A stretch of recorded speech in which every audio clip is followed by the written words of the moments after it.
பெரியார் பிறந்த மண்ணில் வெற்றி கழகத்துடைய தலைவர் இங்கே வருகை தந்திருக்கிறார்கள்.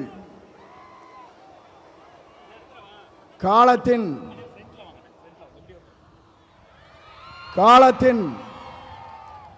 கடலில் கூடியிருக்கிற கூட்டத்தை பார்க்கிற போது நாளை தமிழகத்தினுடைய முதலமைச்சர் என்ற வரலாற்று படைக்கிற கூட்டமாக இந்த கூட்டம் இங்கே இருக்கிறது. எல்லோரும் சொன்னார்கள், எப்படி ஆட்சிக்கு வர வேண்டும் என்று பல பேர் கனவு காணுகிறார்கள். ஆனால் தமிழ்நாட்டு மக்களை பொறுத்தவரையிலும் நாளை தமிழ்நாட்டை ஆளப்போவது புரட்சி தளபதி தான்.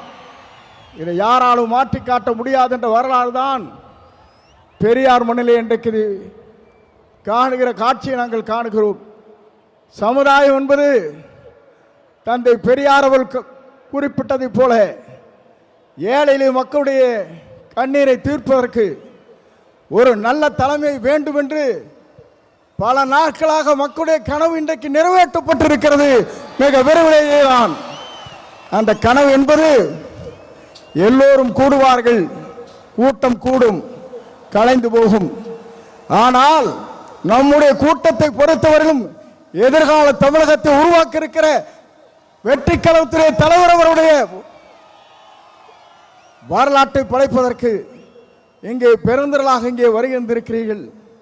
அதோடு மட்டுமல்ல, சிலவே நினைக்கிறார்கள் தலைவரை பொறுத்தவரையிலும் மனிதனை மிக்கவர், நல்லவர், வல்லவர், உங்களுக்காகவே வாழ்ந்து கொண்டிருப்போர் என்பதை மறந்துவிடக் கூடாது. ஏனென்று சொன்னால் ஒரு ஆண்டுக்கு 500 கோடி ரூபாய் வருவாய் அது தேவையில்லை என்று விட்டு மக்களுக்கு பணியாற்றுவதற்கு ஒரு தலைவர் வந்திருக்கிறார் என்று சொன்னால் உலக வரலாற்றில் புரட்சி தலைவரை பார்த்தேன், இன்றைக்கு புரட்சி தளபதி இன்றைக்கு காணுகிறேன். ஆகவேதான் மக்கள் இங்கே திரண்டிருக்கிறார்கள். என்னை பொறுத்தவரையிலும் இது தீர்ப்பளிக்கிற கூட்டம்.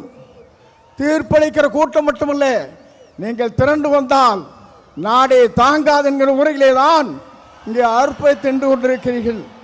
உங்களை பொறுத்தவரையிலும் எதிர்காலம் பிரகாசமுள்ள எதிர்காலமாக மாறப்போகிறது. எல்லோரும் சொன்னார்கள், எவ்வளவு வெற்றி பெறப் போகிறார் என்று சொன்னார்கள்.